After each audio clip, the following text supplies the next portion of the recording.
तो गाइज स्वागत है आपका let's crack it with Shiv Gupta की यूट्यूब चैनल पर। और गाइज इसमें उत्तराखंड के स्पेशल करंट अफेयर्स कवर किए जा रहे हैं। उत्तराखंड स्पेशल यानी बहुत ही महत्वपूर्ण करंट अफेयर्स हैं।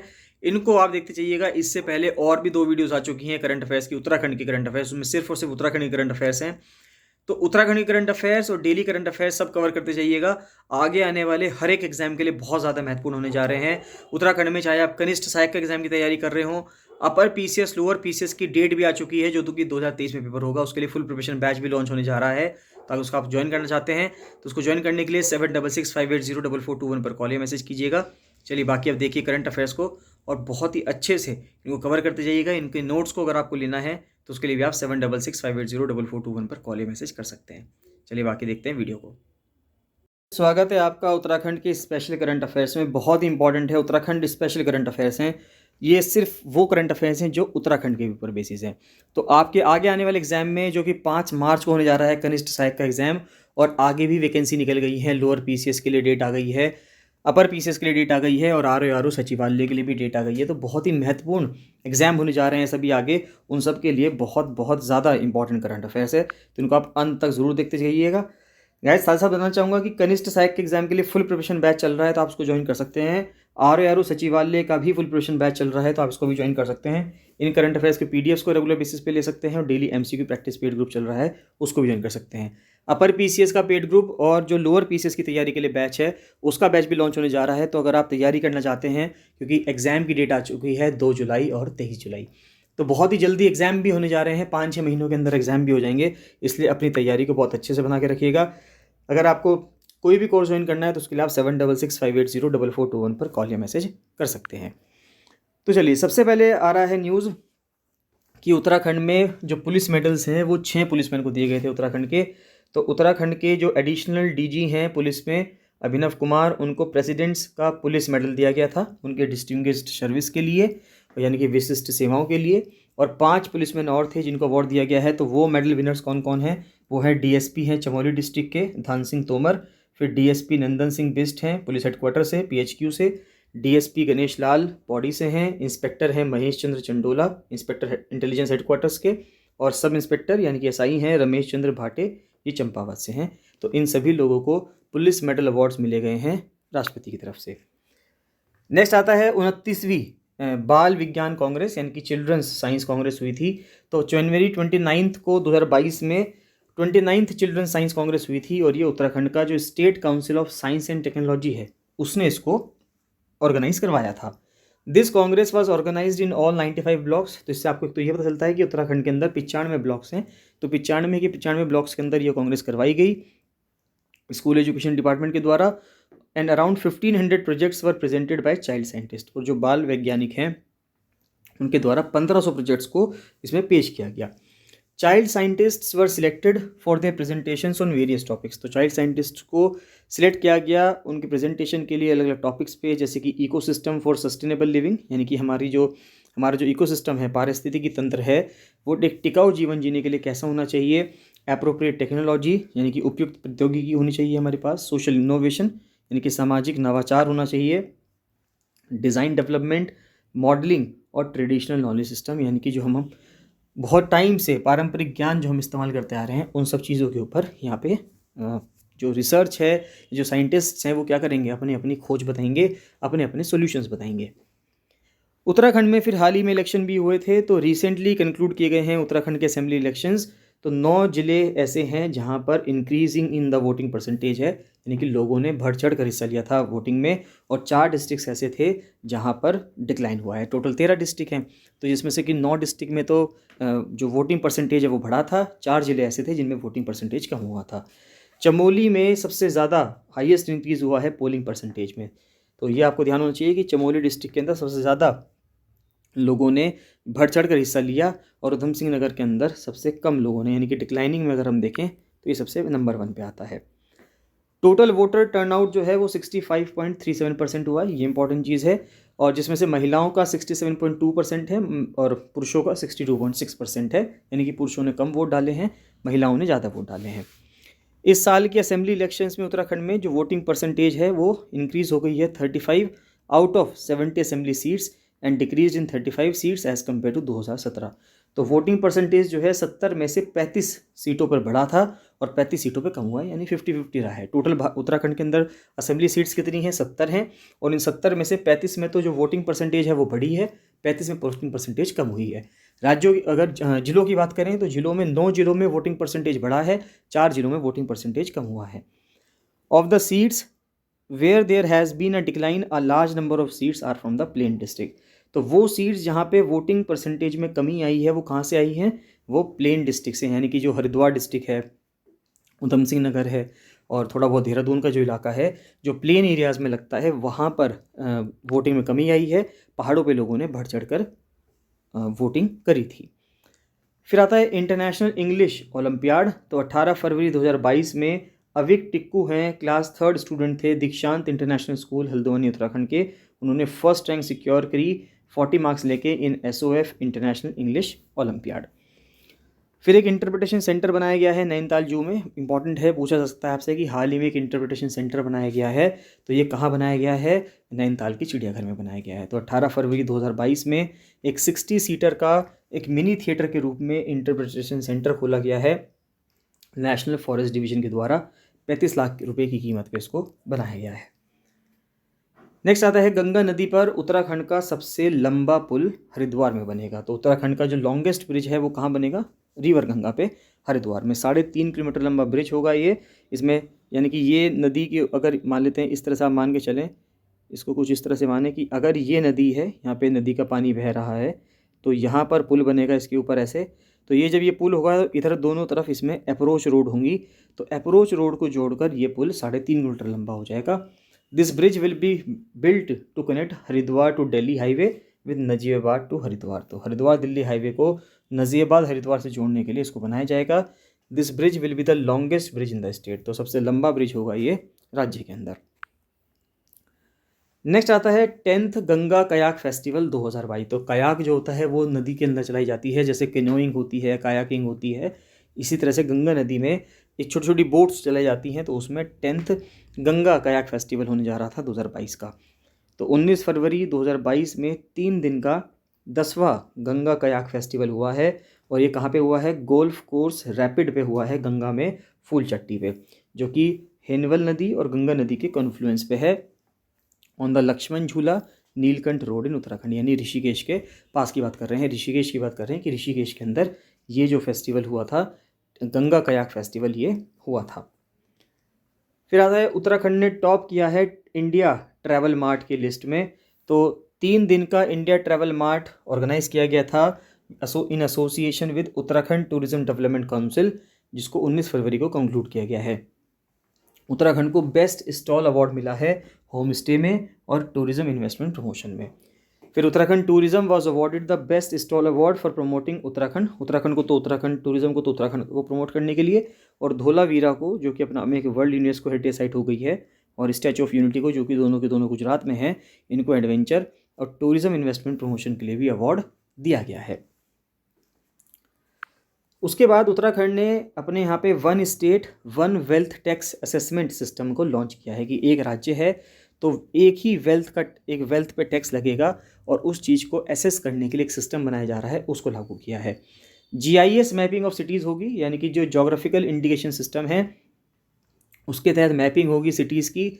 Is being done to implement a uniform tax assessment, की पूरे शहर के अंदर एक यूनिफॉर्मली, यानी कि सब समान रूप से टैक्स लगे of property tax in the state of Uttarakhand.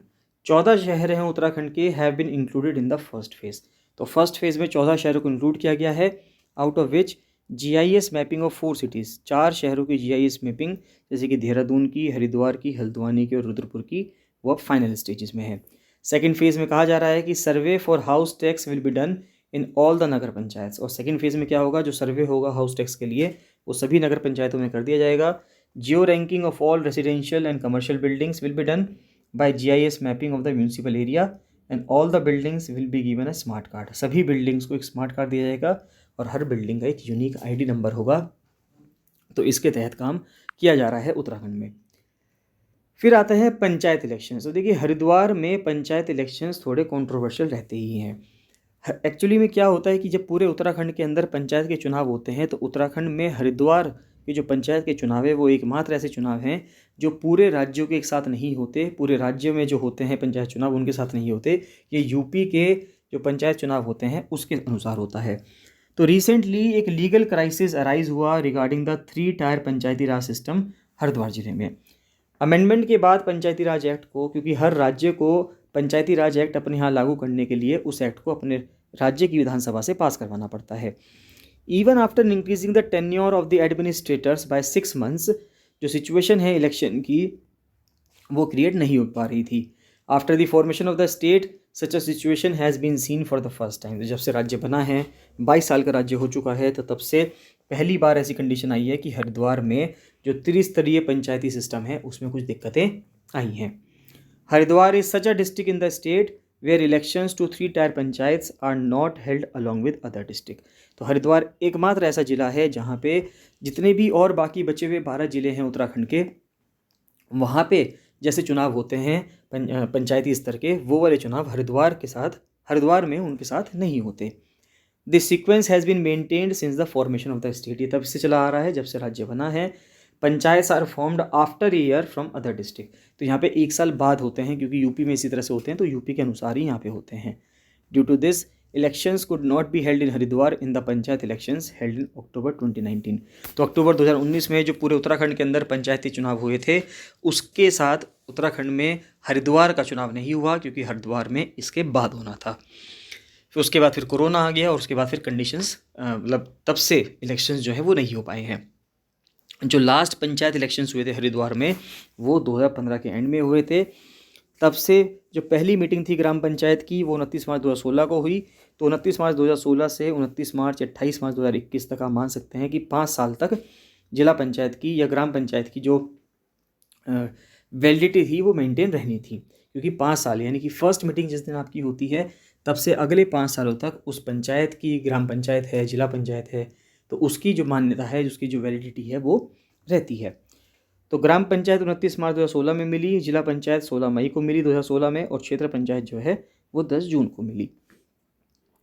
जो 5 ईयर का टर्म है पंचायत का वो कब शुरू होता है? जब आप पहली मीटिंग कर लेते हैं तब से शुरू हो जाता है। According to the Uttarakhand panchayati raj act 2016, panchayats can be handed over to the administrator for 6 months in case elections are not held for 15 days before the end of their term. Uttarakhand के अंदर ये बहुत गहरी बात है और आपको पता होनी चाहिए कि उत्तराखंड ने अपने पंचायती राज एक्ट 2016 में अमेंडमेंट किया और उसमें ये लिखा गया कि मान लेते हैं कि अगर पंचायती राज में यानी कि पंचायत में अगर उसका टेन्योर ख़त्म होने जा रहा है, उसकी कार्यावधि ख़त्म होने जा रही है, और अगर लास्ट के 15 दिनों के अंदर जब वो ख़त्म होने जा रहा था चुनाव नहीं करवा पाएंगे, तो कोई एक एडमिनिस्ट्रेटर यानी कि पीसीएस ऑफिसर या एक गवर्नमेंट ऑफिसर होगा, वो उसका जो ऑफिसर है वो उसको आगे 6 महीने तक लीड कर सकता है। ये पावर किसको दी गई? ये पावर एक एडमिनिस्ट्रेटर को दी गई।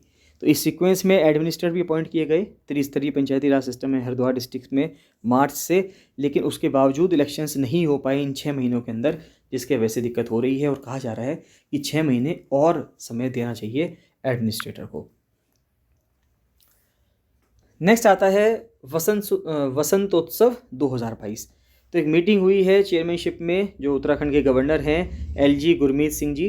तो ये लेफ्टिनेंट जनरल रहे हैं गुरमीत सिंह, तो अभी ये सेवानिवृत्त हो चुके हैं यानी कि एक्स सर्विसमैन हो गए हैं, और ये गवर्नर हैं उत्तराखंड के। तो it was decided to organize Vasantotsav 2022 on March 8 and 9 2022। तो जो वसंत उत्सव है ये कहाँ पे होंगे? ये उत्तराखंड का जो राजभवन है यानी कि जहाँ पे गवर्नर बैठते हैं, गवर्नर रहते हैं, वहाँ पे ये होगा। और वहाँ पे एक फोक फेस्टिवल भी होगा उत्तराखंड का, जिसको हम फूलदेही कहते हैं। मेन थीम जो है कल्चरल प्रोग्राम की organized in this will be Holi of flowers. तो यानी कि फूलों की होली यहाँ पे खेली गई है, इस बारे में लिखा गया है। 5 ब्रांड एम्बेसडर्स हैं जिन्होंने बहुत ही अच्छा काम किया है मशरूम की फील्ड में, हनी प्रोडक्शन में यानी कि शहद के प्रोडक्शन में, हर्ब्स में जो मेडिसिनल हर्ब्स होती हैं, जड़ी बूटियाँ होती हैं, ऑर्गेनिक फार्मिंग में, इनको गवर्नर द्वारा सम्मान भी दिया गया था, पुरस्कार भी दिया गया था। एक स्पेशल पोस्टल कवर है वो भी इशू किया गया है यमुना तुलसी के ऊपर, इसको कुंज कहा जा रहा है यमुना तुलसी। इसको ऑफ़र किया गया है मदर यमुना के द्वारा by the department of post. तो एक टेम्पल ऑफ मदर यमुना जो है वो भी एक पोस्ट की यानी कि डिपार्टमेंट ऑफ पोस्ट के द्वारा जो पोस्टेज स्टैंप निकलती है उस पर उसको प्रकाशित किया गया है। एक शॉर्ट फिल्म बनाई गई है पाताल ताई के नाम से। तो एक शॉर्ट फिल्म है पाताल ताई, focused on the Bhutia tribe. तो ये जो भूटिया ट्राइब है उत्तराखंड में रहने वाली, उसके ऊपर ये फोकस होकर बनाई गई है। तो एक तो इम्पॉर्टेंट बात क्या है इसमें आपको ये पता होना चाहिए कि ये फिल्म का नाम क्या है, वो नाम है पाताल ताई, उत्तराखंड में बनी है, किस ट्राइब के लिए बनी है, किस ट्राइब को मद्देनज़र रखते हुए बनाई गई है, भूटिया ट्राइब को मद्देनज़र रखते हुए बनाई गई है। इसको स्क्रीनिंग के लिए भी सिलेक्ट किया गया था 39th international short film festival, जो कि कहाँ पे होना था, बुसान शहर में होना था, साउथ कोरिया के। इस फिल्म को प्रोड्यूस और डायरेक्ट किसने किया है, संतोष रावत ने किया है। ये रुद्रप्रयाग जिले के रहने वाले हैं। Film has been ranked 14th out of a total of 40 films. तो 40 फिल्मों में से 14वें नंबर पे इस फिल्म को रखा गया है। 4 of the best of these films to be screened at the Busan film festival will be sent for various world class awards including an Oscar. तो अगर ये सिलेक्ट हो जाती है तो बाद में ऑस्कर के लिए भी इसको भेजा जाएगा। Film is based on the story of a teenager. तो एक इस चीज़ पे बेस्ड है कि एक टीनेजर है।